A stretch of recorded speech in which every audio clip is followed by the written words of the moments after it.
Hello students, welcome to channel of Edugrown. आज मैं आपके लिए लेकर आया हूं chapter number 17, breathing and exchange of gases. ठीक है, लेक्चर इंपॉर्टेंट है। अगर मैं कॉम्पिटिटिव बिहाफ से बताऊं तो आपको 1 से 2 क्वेश्चन इस चैप्टर से देखने को मिलते हैं। ठीक है, और अगर मैं थ्योरेटिकल बताऊं तो यहाँ से आपको क्वेश्चन आता है। तो अभी अपन जब चैप्टर डिस्कस करेंगे तब मैं आपको अच्छे से समझाऊंगा कि कहाँ से क्वेश्चन पुटअप होता है, कौन सा डायग्राम इंपॉर्टेंट है, कौन सा नहीं है, कौन सा पॉइंट कॉम्पिटिटिव बिहाफ से इंपॉर्टेंट है, कौन सा थ्योरेटिकल बिहाफ से important। ठीक है, तो सबसे पहले तो वेलकम टू ट्रायो सीरीज। अब ये ट्रायो सीरीज क्या है? यहाँ पर हम आपको 3 वीडियो में कंप्लीट चैप्टर करवा के देते हैं। स्टार्टिंग के जो 2 वीडियो आते हैं उसमें हम आपको पूरा चैप्टर, एनसीईआरटी का डायग्राम और इंपॉर्टेंट पॉइंट्स बताते हैं। जो थर्ड वीडियो आती है वो क्वेश्चन आंसर वाली वीडियो आती है, उसमें हम आपको इंपॉर्टेंट क्वेश्चंस बताते हैं। ठीक है, तो 3 वीडियो में चैप्टर का दी एंड और क्वेश्चंस का भी दी एंड। ठीक है, तो welcome to trio series, welcome to Edugrown. मेरा नाम है शुभम गुप्ता और अपन स्टार्ट कर रहे हैं breathing and exchange of gases. तो देखो, लेक्चर को आपको ध्यान से सुनना है, कहीं भी आपको स्किप नहीं करना है। ओके, चलो तो बेसिक टर्मिनोलॉजी से स्टार्ट करते हैं। What is breathing? अब आप बोलोगे सर सिंपल है, ये सांस ली और ये सांस छोड़ दी, ये ब्रीथिंग है। ठीक है, पर ऐसा तो अपन समझाएंगे नहीं ना एग्जामिनर को कि ब्रीथिंग क्या होती है। क्वेश्चन आया और अपन ऐसे बाबा रामदेव की तरह शुरू हो गए, ऐसा नहीं करना। ठीक है, अपन को बायोलॉजिकली एक्सप्लेन करना है कि ऑक्सीजन कैसे जा रही है, CO2 कैसे आ रही है, CO2 क्यों आती है बाहर, और ऑक्सीजन क्यों जाती है अंदर, और अंदर अगर ऑक्सीजन जाती है तो ऑक्सीजन का काम क्या है, आरबीसी का काम क्या है। बहुत तरीके अपन फंडे यहाँ पर देखने वाले हैं। बहुत आज के लेक्चर में आपके कंसेप्ट जो है क्लियर होंगे।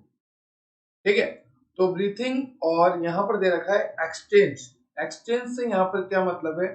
O2 और CO2 में एक्सचेंज होगा। ओके, तो ऑक्सीजन CO2 में एक्सचेंज हो रहा है गैसेस का। ठीक है, गैसेस ही है ऑक्सीजन CO2।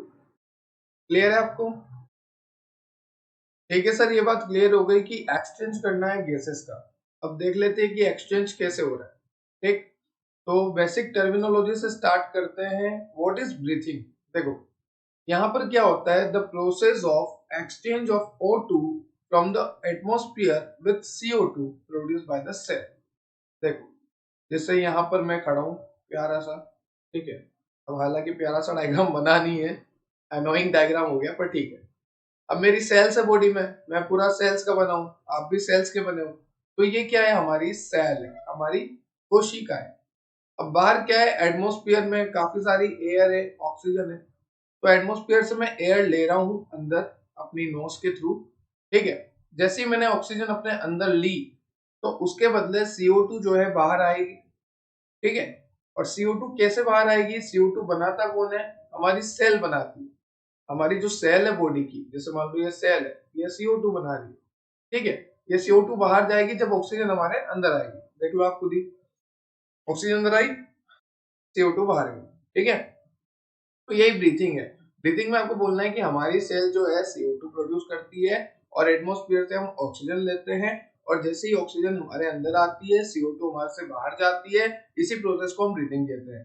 ठीक है, अब बात करेंगे इंस्पिरेशन क्या है, फिर बात करेंगे एक्सपायरेशन क्या है। तो देखो, इंस्पिरेशन का सीधा सा मतलब है बाहर से अंदर लेना, इंस्पायर करना। देखो, ऑक्सीजन ली मैंने, ठीक है, तो oxygen from fresh air taken by lung.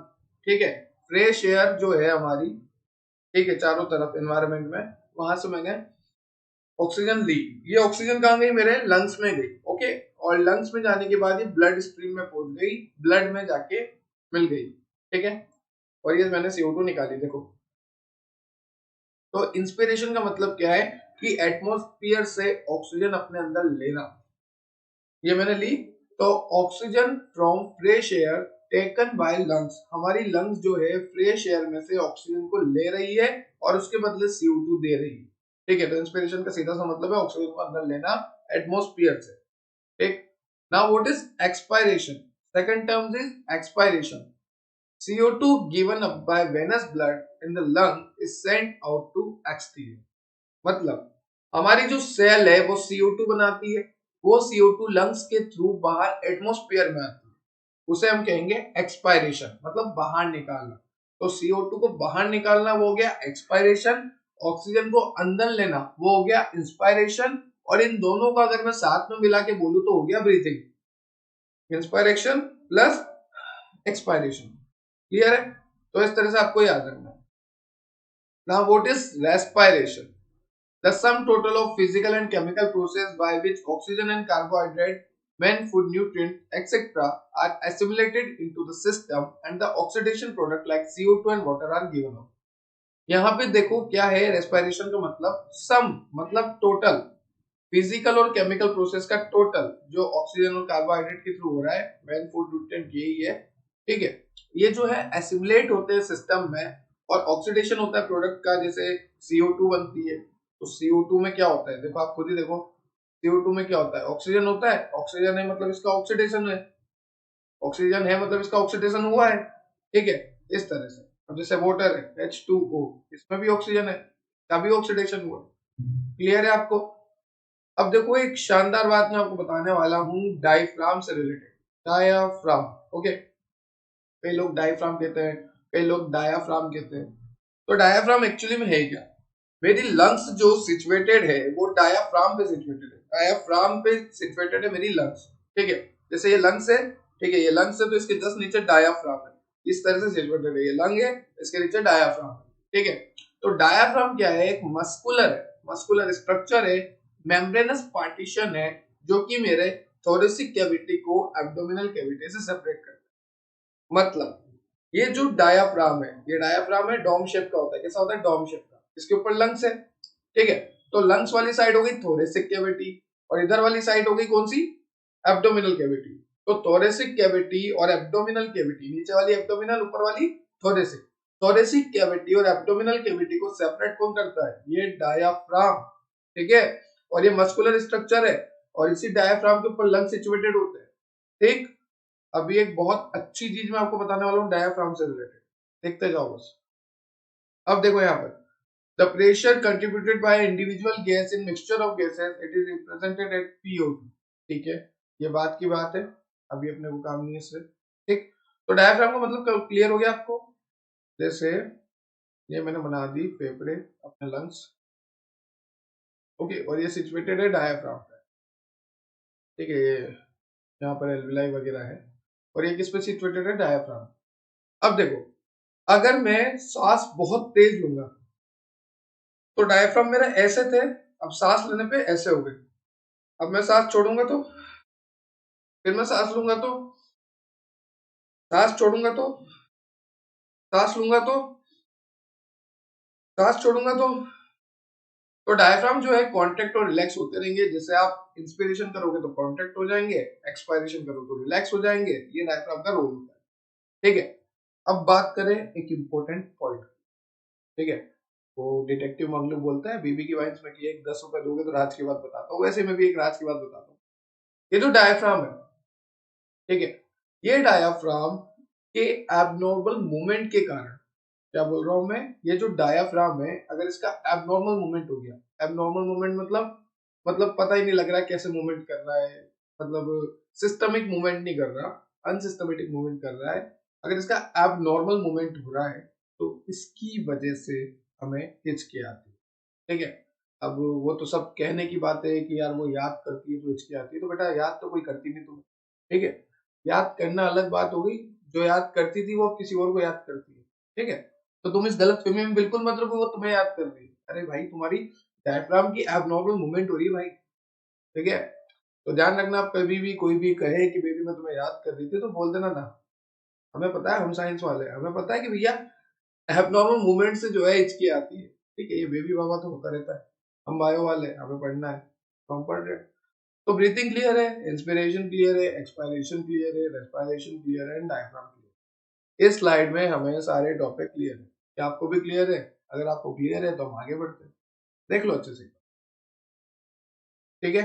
चलो अब बात करेंगे फेरिंग्स की, एडम्स एप्पल की, टाइडल वॉल्यूम की, इंस्पायरेटरी रिजर्व वॉल्यूम की, एक्सपायरेटरी रिजर्व वॉल्यूम की, पल्मोनरी कैपेसिटी। देख के डरना नहीं है, घबराना नहीं है, कुछ भी नहीं है। ये अभी जैसे ये स्लाइड 1 क्लियर हुई ना, वैसे ये स्लाइड 2 भी ऐसे ही क्लियर कर देंगे, कोई बड़ी बात नहीं है।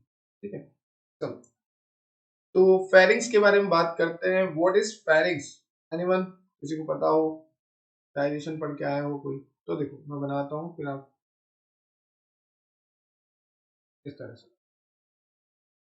अब ये जो है नोज है इसकी, और नोज से होते हुए क्या जा रही है? एयर जा रही है।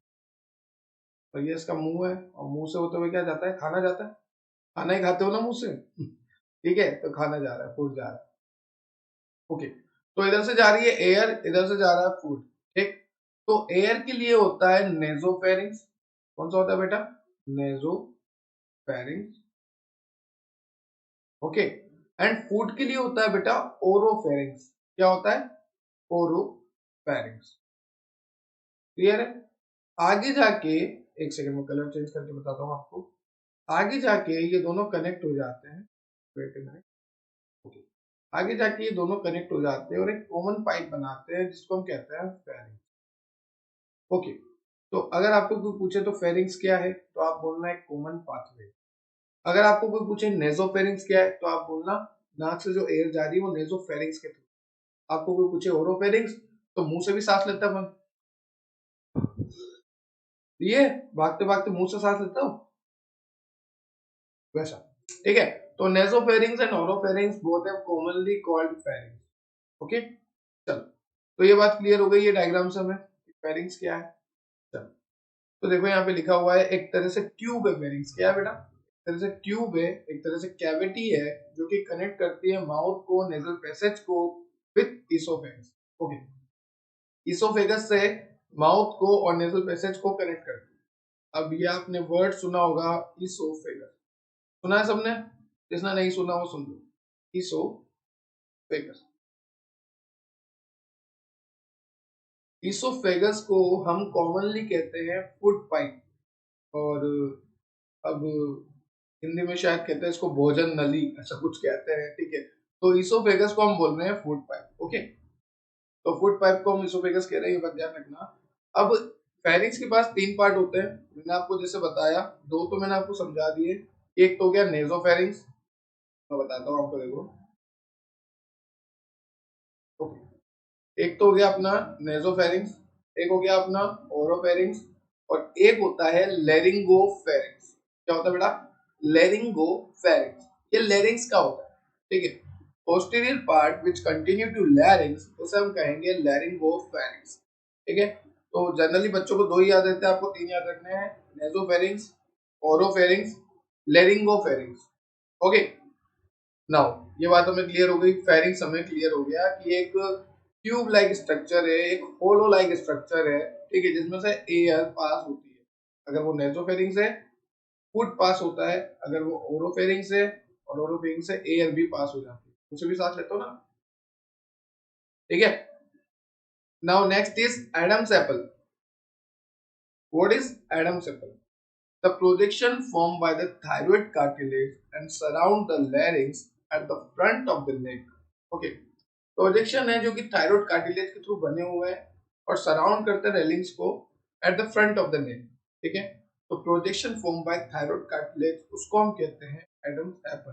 तो अब कोई पूछे कि एडम्स एप्पल क्या होता है, तो पहली बात तो ये वो एप्पल है नहीं, ठीक है, वो वाला नहीं है।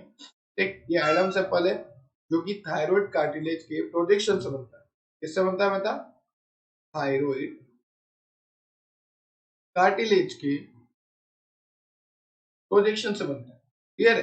तो हमें ध्यान रखना है कि एडम्स एप्पल क्या है, जो कि थायराइड कार्टिलेज के प्रोडक्शन से बने। क्लियर है हमें अभी तक?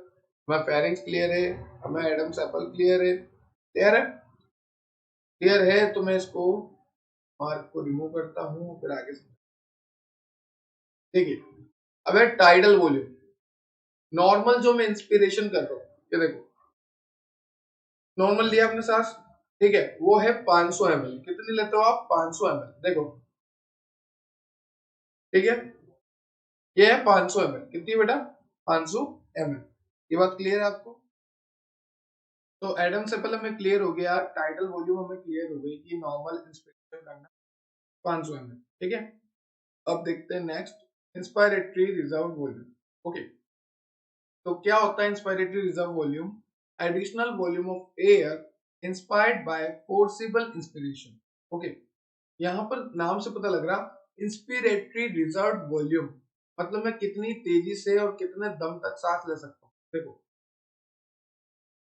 एक लिमिट के बाद रुक गया मैं, बहुत तेज मैंने ली, ठीक है, एक लिमिट के बाद मैं रुक गया हूँ, अब मैं निकालूंगा उसे, ठीक है। तो फोर्सफुल इंस्पिरेशन जितनी तेजी से मैं ले सकता हूँ, देखो अब रुक गया मैं, अब इससे ज्यादा मैं नहीं ले सकता, तुम भी लेके देख सकते हो। एक लिमिट तक रुकोगे, ठीक है, उसके बाद रुक जाओगे अब, ठीक है। तो देखिए इंस्पायरेटरी रिजर्व वॉल्यूम क्या होता है कि फोर्सफुल आपने कितना इंस्पिरेशन करा वो होता है इंस्पायरेटरी रिजर्व वॉल्यूम। जनरली वो होता है 2500 से 3000 ml। ओके, 2500 से 3000, ठीक। चलो नेक्स्ट देखो एक्सपायरेटरी रिजर्व वॉल्यूम। अभी हुआ क्या, मैंने क्या करा, बहुत तेजी से सांस ली, ये मेरा क्या था इंस्पायरेटरी रिजर्व वॉल्यूम के, मैंने सारी सांस अंदर भर ली है। अब मैं क्या करूंगा, बहुत तेजी से सांस बाहर निकालूंगा, ये क्या हुआ मेरा, ये हुआ एक्सपायरेटरी रिजर्व वॉल्यूम, ठीक है। अगर आप फोर्सफुल एक्सपायरेशन करते हो तो एक्सपायरेटरी रिजर्व वॉल्यूम, अगर आप फोर्सफुल इंस्पिरेशन करते हो तो इंस्पायरेशन रिजर्व वॉल्यूम। क्लियर है? इंस्पिरेटरी में क्या है, सांस बहुत तेजी से लेनी है, पूरा दम तक लेनी है जब तक हम रुक ना जाए। अब मैं और नहीं ले सकता, ठीक है, एक लिमिट खत्म हो गई मेरी, ये मेरा फोर्सफुल एक्सपायरेशन था। तो इस तरह से आपको क्लियर है। टाइडल वॉल्यूम, जो नॉर्मल में सांस ले रहा हूँ बोलते बोलते मैं, ऐसा चलती रहती है नॉर्मल। इंस्पायरेटरी रिजर्व, बहुत खींच के मैं सांस ले रहा हूँ, एक्सपायरेटरी रिजर्व, बहुत तेज में सांस छोड़। क्लियर है? सारी टर्म्स आपको क्लियर होनी चाहिए बेटा, ठीक है। अब बात करेंगे एक स्पेशल वॉल्यूम की जो है रेसिडुअल वॉल्यूम।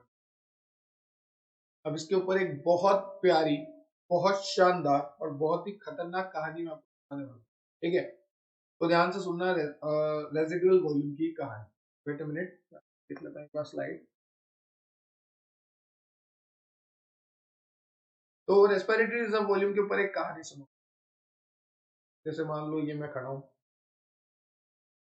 ठीक है, बच्चा तो बन नहीं रहा मैं, पर हाँ ठीक है, स्माइल प्यारी लगेगी।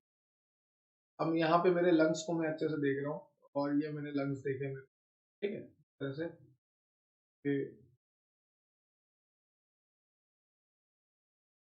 ठीक है। तो मैं इस एल्विलाई को निकाल के देखता हूँ, ये क्या है यहाँ पर एल्विलाई, में इसे कहते हैं कूपिका, ठीक है। और एल्विलाई के लिए एक डेफिनेशन सुन लो, बहुत एल्विलाई आर द, लिख लेना आप चाहो तो, primary site for gaseous exchange। Okay, gaseous exchange, site for gaseous, clear है आपको? तो what is alveoli? Alveoli are the primary site for हम gaseous का एक्सचेंज करते हैं, क्लियर है। अब आपको यहाँ पे क्या होता है, जैसे ही आप पैदा होते हैं, ध्यान से सुनना, बहुत अच्छी कहानी में सुनाऊंगा, एंड में आपको लगेगा वाह सर क्या बात, ठीक है। तो जैसे ही आप पैदा होते हो, छोटे से बेबी आप बाहर आए, ठीक, आप बाहर आए छोटे से बेबी, ये रहे आप, ये आपकी आंख वगैरह है, इस तरह से आप छोटे से बेबी बाहर आए। ऐसे मान लो मैंने बेबी को गोद में लिया हुआ है, अभी जस्ट वो पैदा हुआ है, जैसे ही वो वेजाइना से निकला है मैंने उसे गोदी में लिया। अब मेरे को उसे रुलाना पड़ेगा, क्यों? तभी तो पता लगेगा मेरे को जिंदा है कि नहीं। तो मैं क्या करूंगा, रुलाने के लिए उसको उल्टा करके उसके बैक पुश करूंगा इस तरह से, ठीक है। तो जैसे मैं बैक पुश करूंगा, होगा क्या कि उसकी नाक में म्यूकस का डिपोजिशन था, चिपचिपा डिपोजिशन था, उसकी नाक बंद थी इस तरह से, ठीक है। अब जैसे ही मैंने उसे उल्टा करा और मैंने उसे पुश करा तो उसकी नाक खुली, और फिर वो मैंने सीधा कर लिया उस छोटे बच्चे, ठीक है। अब इसकी नाक खुल चुकी है। अब बच्चा पहली बार सांस लेगा बाहर आने के बाद, क्योंकि अभी तक तो प्लेसेंटा से न्यूट्रिशन ले रहा था वो, पर अब वो पहली बार बाहर आया तो वो सांस लेगा, पर उसकी नाक बंद थी तो मैंने उल्टा करके उसको दिया, अब उसको मैंने सीधा कर दिया। अब जब वो पहली बार सांस लेगा तो पहली बार primary bronchi, secondary bronchi, tertiary bronchi जो हमारे लंग्स में होती है वो फूलेगी पहली बार, primary bronchi, secondary bronchi, tertiary bronchi पहली पहली बार फूलेगी। और पहली बार हमारी एल्विलाई भी फूलेगी, क्योंकि अभी पहली बार सांस लिया है। तो जो एल्विलाई फूलती है ना पहली बार, उस टाइम दर्द होता है और उस दर्द से बच्चा रोता है, ठीक है। तो पहली बार जब बच्चा सांस लेता है मतलब बच्चा रोता है, मतलब बच्चा जिंदा है, बच्चा सांस ले रहा है। ठीक है, तो आप समझ में आ गया कि बच्चे को रुलाते क्यों और पैदा होने के बाद अगर वो रोता नहीं है तो उल्टा करके हम पुश करते हैं ताकि उसकी नाक खुल जाए, और जब नाक खुलेगी तो वो सांस लेगा, और जब वो सांस लेगा तो उसकी एल्विलाई पहली बार खुलेगी। ठीक, अब सर बात तो रेजिडुअल वॉल्यूम की थी और आप बच्चा पैदा करने में लग रहे हो।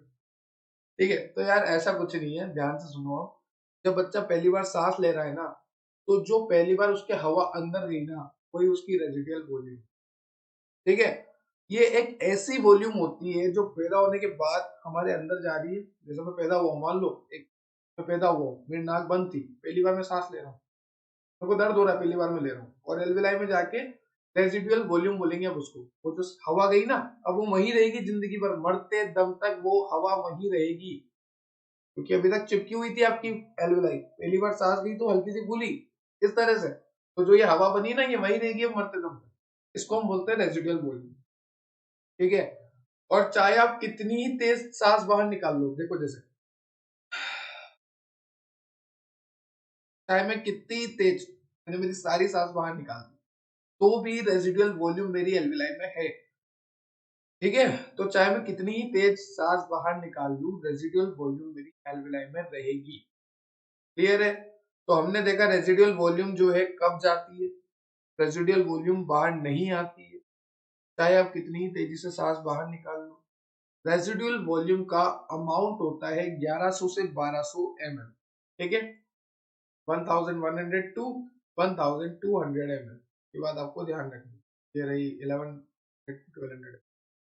तो ये सारी बातें आपको ध्यान रखनी है, काफी इंपॉर्टेंट बातें होती है बेटा ये सब। ठीक है, हर कोई नहीं बताता, हर कोई जानता भी नहीं है कि वो बच्चा रोता है, बच्चे को खिलाते हैं, रेजिडुअल वॉल्यूम क्या होती है, रेजिडुअल वॉल्यूम निकलती है या नहीं निकलती, मौत तक रहती है या नहीं, रेजिडुअल वॉल्यूम कब आई हमारे एल्विलाई में।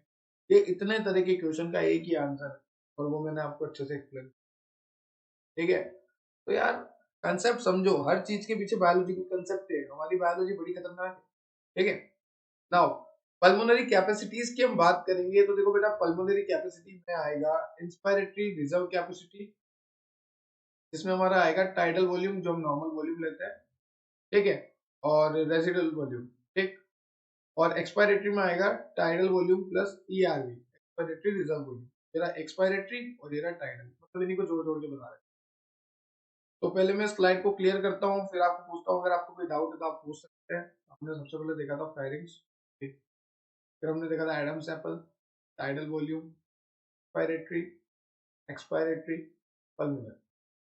इससे पहले हमने देखा था breathing, expiration, expiration, aspiration, diaphragm. अभी तक हमें सारे पॉइंट्स क्लियर है, और अगर आपको फिर भी कोई डाउट है तो आप कमेंट सेक्शन में कमेंट करके बता सकते हैं। चलो नेक्स्ट हम चलते हैं फंक्शनल रेजिडुअल कैपेसिटी, और ये आपसे पूछा जाता है कॉम्पिटिटिव एग्जाम में, यहाँ से क्वेश्चन बनता है कि फंक्शनल रेजिडुअल कैपेसिटी का क्या मतलब है।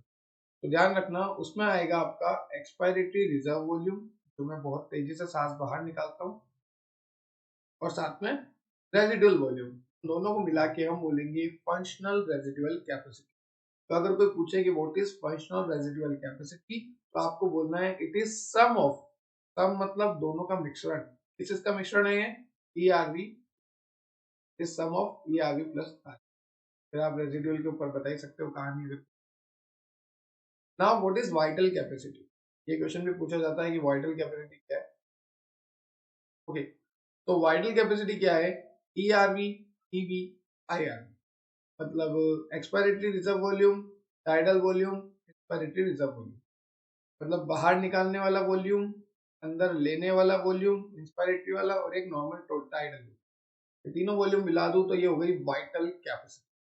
और अगर इन तीन वॉल्यूम के साथ, बाहर निकालने वाली, अंदर लेने वाली और टाइडल वॉल्यूम के साथ, इन तीनों वॉल्यूम के साथ अगर मैं रेजिडुअल वॉल्यूम भी ऐड कर दूं, तो वो होगा हमारी टोटल लंग कैपेसिटी। तो पूछी जाती है टोटल लंग कैपेसिटी कितनों से मिलकर इंक्लूड है, तो आपको बोलना expiratory reserve volume, expiratory reserve volume, tidal volume plus residual volume.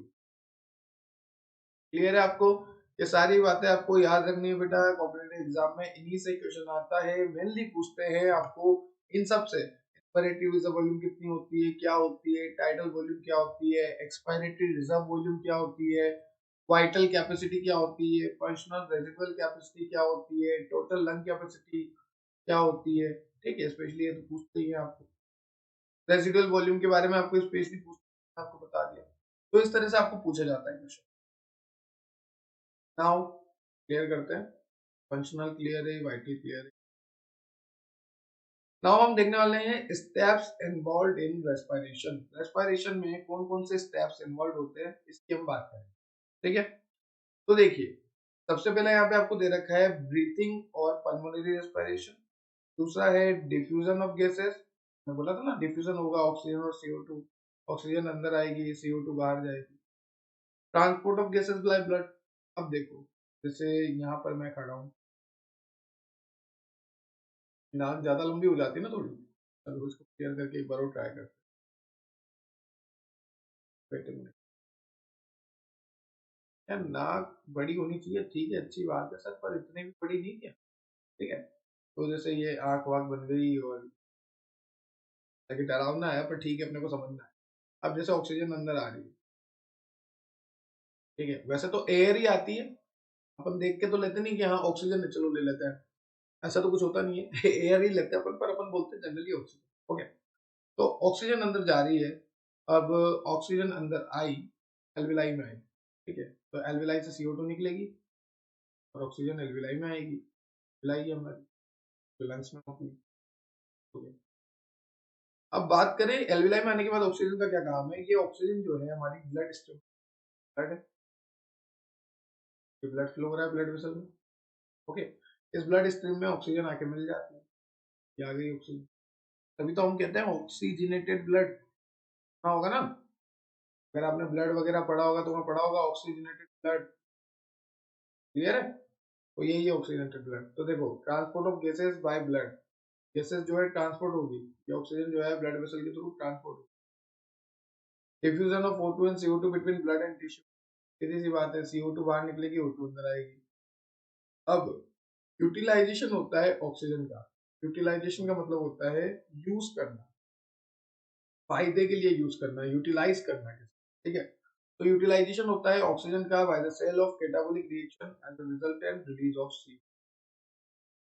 यहाँ पे क्या हो रहा है, जैसे ये सेल है, अब इस सेल ने ऑक्सीजन का यूज किया, यूटिलाइजेशन किया, और जैसे ये ऑक्सीजन की यूटिलाइजेशन करती है सेल, तो ये रिलीज करती है इसके।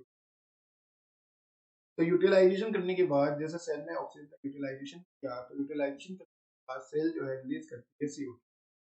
ये रही बात आपको, तो ये बात ध्यान रखनी है। Breathing and exchange of gases, diffusion, transport, diffusion of between and utilization of O2, और कैटाबोलिक रिएक्शन। कैटाबोलिक रिएक्शन मतलब ऐसी रिएक्शन जिसमें टूट रहा है, कुछ ना कुछ टूटेगा, टूटना।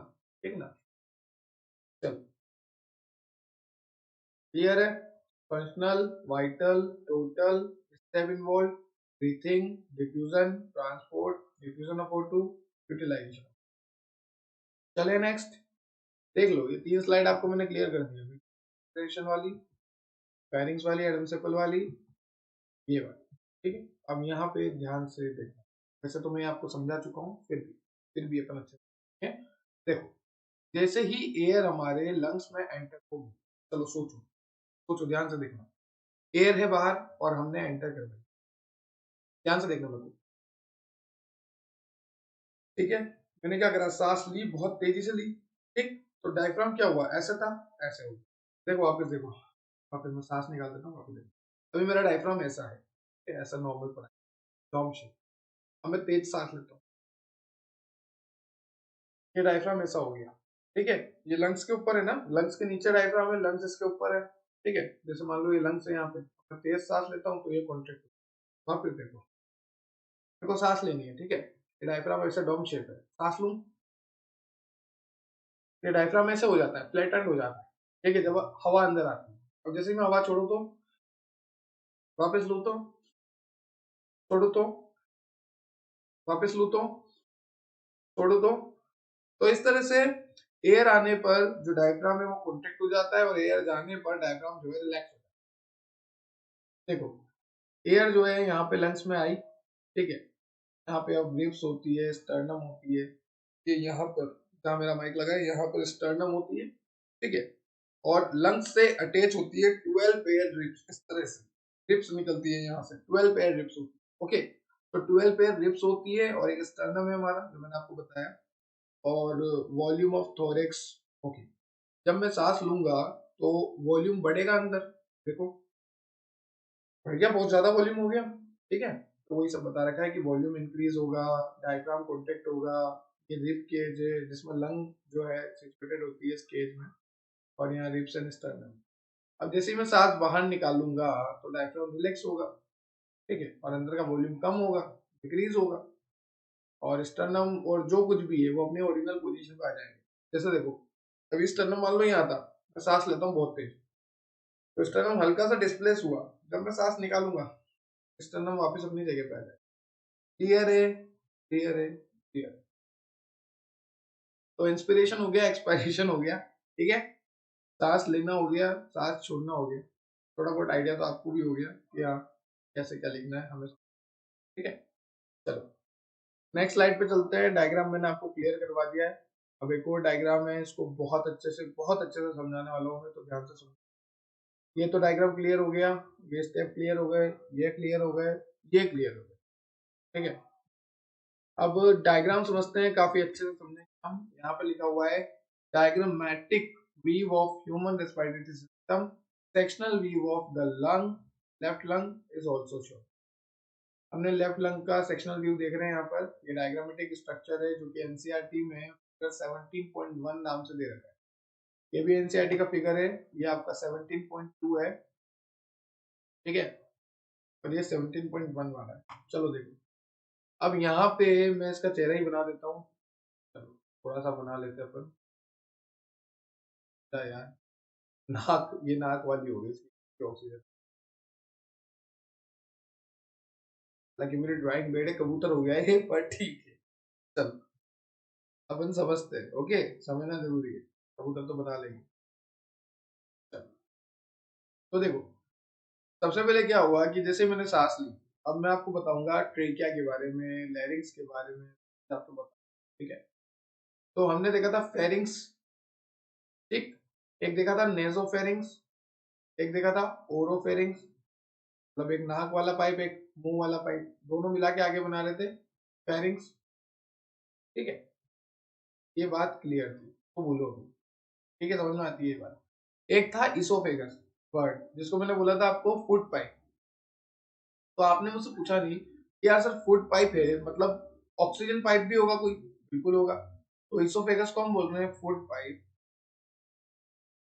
तो फिर ऑक्सीजन वाले पाइप को हम क्या बोलेंगे, ऑक्सीजन वाले पाइप को हम बोलेंगे ट्रेकिया, ट्रेकिया को हम बोलते हैं विंड पाइप, ओके। तो ये छोटे छोटे वर्ड आपको याद रखने हैं, फूड पाइप किसको बोलेंगे, इसोफेगस को, विंड पाइप किसको बोलेंगे, ट्रेकिया को, ठीक है, क्लियर है हमें। अब बहुत से बच्चे बोल रहे होंगे सर ये क्या बेसिक बातें बता वाली, कुछ क्या मर्दों वाली बातें, अरे यार तो होता है ना कि हर किसी का बेस क्लियर नहीं होता, तो छोटी छोटी बातें भी अटक जाती है, तो अपन को सबको साथ लेके चलना है, समझ रहे हो। तो ट्रेकिया का मतलब क्या हो गया, विंड पाइप, अच्छी बात है, जिसे आता है वो सुन ले, नहीं आता वो सब लेके सबको साथ चलना है, ठीक है। चलो तो जैसे ही ऑक्सीजन अंदर आई, अब यहाँ पर क्या होता है, लेरिंग्स, लेरिंग्स जानते हो आप, लेरिंग्स होता है वॉइस बॉक्स, जो भी इतनी देर से बोल रहा हूँ ना ये बेचारा वॉइस बॉक्स की बोल पा रहा हूँ, लैरिंग्स इज द वॉइस बॉक्स, इसी वॉइस बॉक्स की वजह से मैं बोल पा रहा हूँ इतनी देर से, मेरी आवाज आपको आ रही है, ठीक है। कोई ये नहीं बोलेगा सर माइक की वजह से आ रही है, तो आवाज में आएगा भाई, पहले बोलूंगा तभी तो माइक आएगा।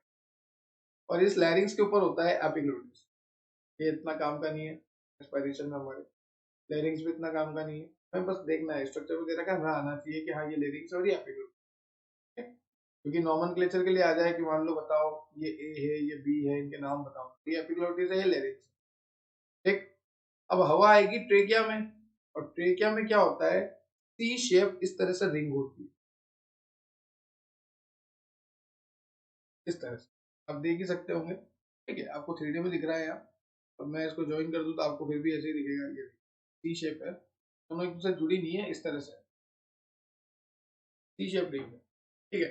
तो यहाँ पे सी शेप रिंग होती है। अब कभी दिक्कत आ जाए, मान लो ये आपस में कॉन्टेक्ट हो जाए इस तरह से, तो इसलिए ये आधी है। आधी है तो फिर जुड़ेगी, समझ रहे हो? तो ये सी शेप है। क्लियर हो गया आपको? अब देखो, जैसे ही ऑक्सीजन अंदर आएगी तो ये सी शेप से होते हुए अंदर जाएगी हमारे लंग्स में, यहाँ पर आ गई। ठीक। अब यहाँ पर क्या होता है, ये जो हमारा फेफड़े हैं या फिर बोल लो आप लंग्स है, ये देखो डायग्राम है। डायग्राम डोम शेप का है कि नहीं है? Dome shape. ठीक है।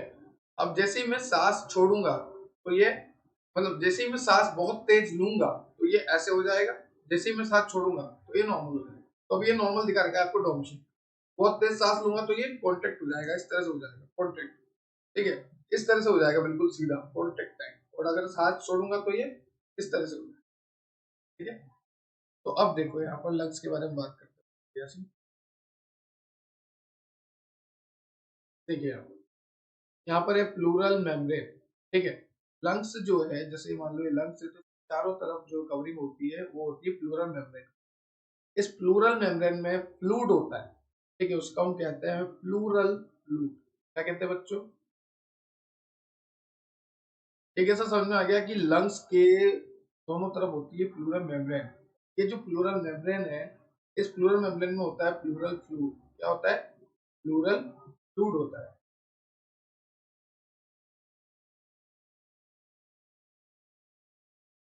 ठीक है।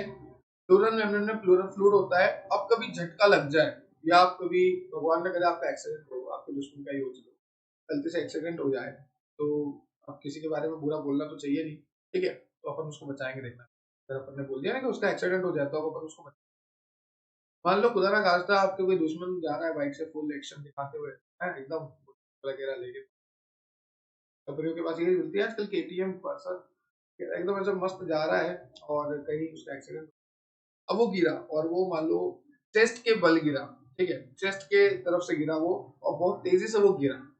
तब उसके लंग्स तो डैमेज हो जाने चाहिए, और उसके लंग्स बच जाते हैं। ठीक है, ज्यादातर चांसेस में बच जाते हैं। छोटे एक्सीडेंट से फर्क ही नहीं पड़ता लंग्स को। क्यों? क्योंकि उसकी कवरिंग होती है प्लूरल मेम्ब्रेन की, और उस प्लूरल मेम्ब्रेन में प्लूरल फ्लूइड होता है। तो ये प्लूरल फ्लूइड क्या करता है? As a shock absorber. ठीक है, झटका लगा है तो उसको एब्जॉर्ब कर लेगा, शॉक एब्जॉर्बर का काम है इसका।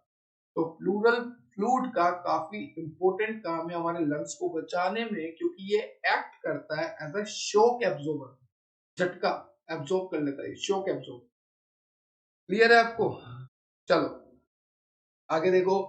एल्विलाई है। एल्विलाई मैंने आपको बता दिया, primary side of gaseous exchange. ये देखो प्लूरल फ्लूइड की मैंने बात करी, ये आ गया प्लूरल फ्लूइड। ठीक है, और ये आ गया ब्रोंकियोल। ठीक। ये रिब वगैरह है, ब्रोंकस है, इसमें आपको डिटेल में जाना नहीं है, पर आपको जितना मैंने बताया उतना आपको याद है, वो बहुत इंपॉर्टेंट है। चलो नेक्स्ट देख लेते हैं। मैकेनिज्म ऑफ ब्रीथिंग है, एक्सपायरेशन है, रेस्पिरेटरी है, रेस्पिरेटरी ऑर्गन है, होती है ट्रांसपोर्ट है। ये मैं आपको नेक्स्ट लेक्चर में करवाऊंगा, अभी एक बार अपन रिवीजन डाल लेते हैं, बाकी फिर आपको नेक्स्ट लेक्चर में मैं कंटिन्यू। तो आज के लेक्चर में हमने क्या क्या देखा? सबसे पहले हम बात कर लेते हैं रिवीजन की। रिवीजन टाइम है। सबसे पहले हमने देखा ब्रीथिंग क्या होती है, नॉर्मल सांस लेना सांस छोड़ना। फिर हमने देखा इंस्पिरेशन। फिर हमने देखा एक्सपायरेशन, सांस बाहर निकालना। फिर हमने देखा रेस्पिरेशन, डायाफ्राम। डायाफ्राम को भी हमने देखा। ठीक है, डायफ्राम होता है, एब्डोमिनल शेप होता है, कॉन्ट्रैक्शन होने पे फ्लैट हो जाता है, रिलैक्स होने पे डाउन शेप। नेक्स्ट हमने फेरिंग्स की बात करी थी। फेरिंग्स में हमने देखा था कि हाँ, फेरिंग्स जो है एक तो होता है नेसोफेरिंग्स, नेसो वाला। एक होता है ओरोफेरिंग्स, मुंह वाला। ठीक है, जैसे नाक हो गई और ये मुंह हो गया और ये इंसान हो गया, तो एक तो हो गया नाक वाला नेसोफेरिंग्स वाला, एक हो गया मुंह वाला। ठीक है, तो इस तरह से एडम सेफल हमने बोला कि projection form by thyroid cartilage. आपको इतना सा याद रखना है, ये लाइन अगर आप बोल दोगे तो फिर आपको पूरे नंबर मिलेंगे। थायराइड कार्टिलेज के प्रोजेक्शन, उसी को हम कहेंगे Adam CFL. Now next is tidal volume, जो 500 ml होती है वो। एक्सपायरेटरी रिजर्व जो 2500 से 3000 होती है वो।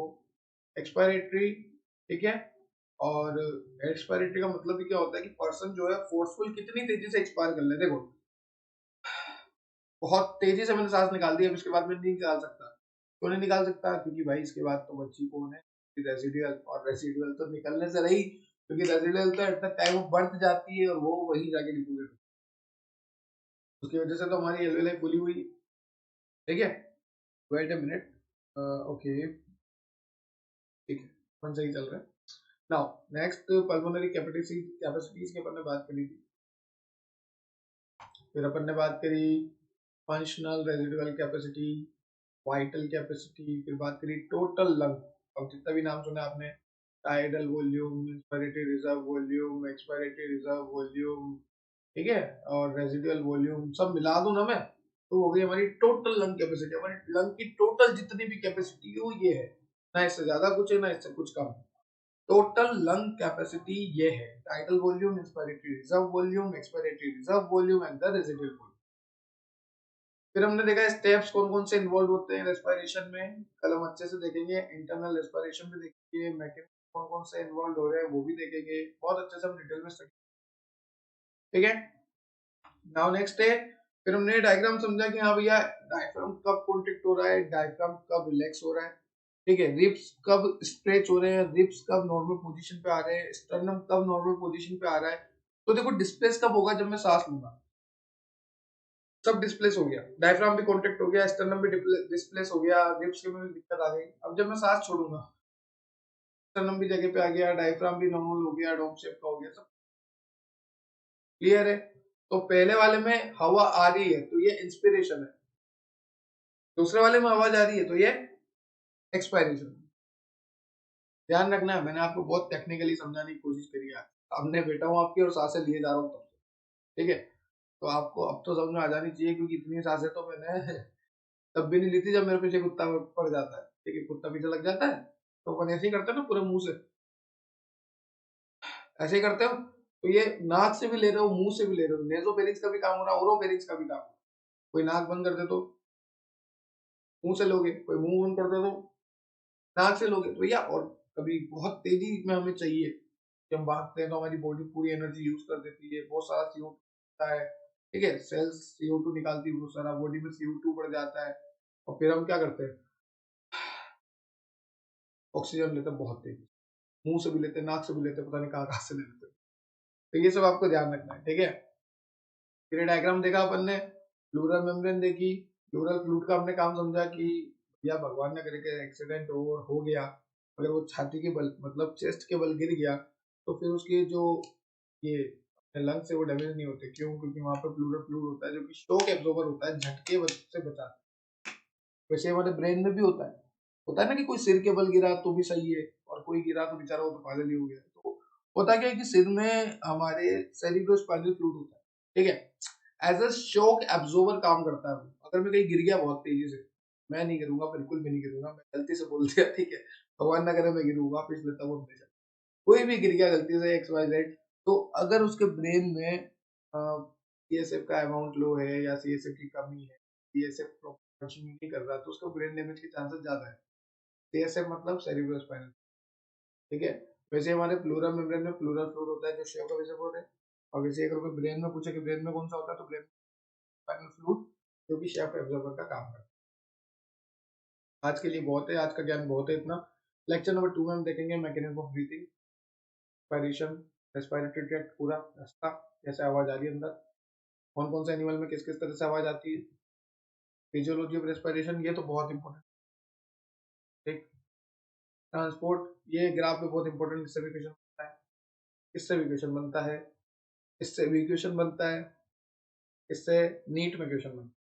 तो ये सारे हम कल देखने वाले हैं, ठीक है। तो कल का लेक्चर करना, काफी लेक्चर है, ट्रायो सीरीज चल रही है तो फायदा उठाइए ट्रायो सीरीज का, ठीक है। आप हमारी वेबसाइट विजिट कीजिए, टेलीग्राम विजिट कीजिए, और कोई भी डाउट हो तो आप कमेंट सेक्शन में कमेंट कीजिए, हम जल्दी जल्दी रिजोल्व करने की कोशिश करते हैं। हम भी चाहते हैं कि बच्चे को कोई डाउट ना आए सामने वाले, ठीक है। हैव अ नाइस डे बेटा, थैंक यू सो मच।